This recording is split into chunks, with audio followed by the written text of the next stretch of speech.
misteri di balik hutan ini. Namun, tak ada yang kembali dengan selamat. Apakah itu yang hanya legenda? Atau ada sesuatu yang lebih kelam tersembunyi di sana? Malam ini, kita akan mendengarkan kisah dari seorang pemuda yang mencoba membuktikan kebenaran dari legenda itu. Dan kisahnya berakhir dengan cara yang tak pernah ia duga.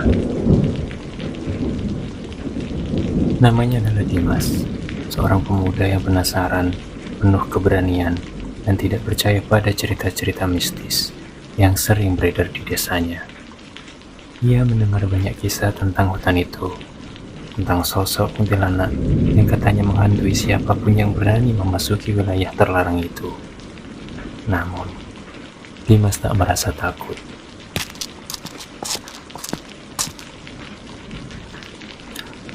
Malam itu, Dimas memutuskan untuk membuktikan pada teman-temannya bahwa hutan itu bukanlah tempat yang berbahaya. Dengan hanya membawa sebuah senter dan ponsel, ia masuk ke dalam hutan yang gelap.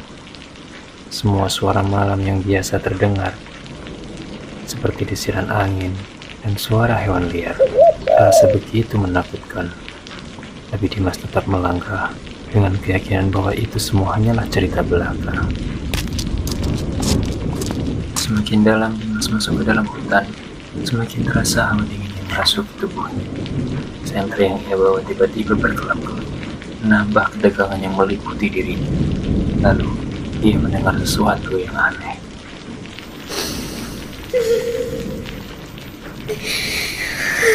Suara tangisan itu begitu lirih namun jelas terdengar di telinganya. Dimas berhenti sejenak, berusaha mencari sumber suara itu.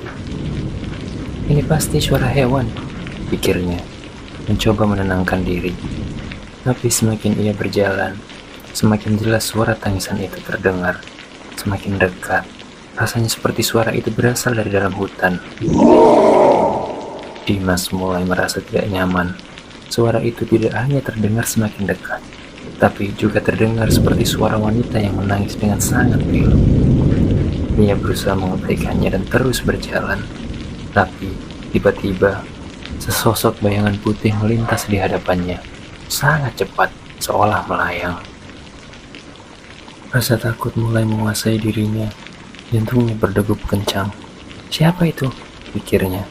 Tanpa ragu, Dimas berlari mengikuti bayangan itu, ingin melihat siapa yang berada di baliknya. Namun, semakin ia berlari, semakin jauh bayangan itu menghilang di kegelapan. Hingga akhirnya, ia berhenti di sebuah clearing kecil di hutan.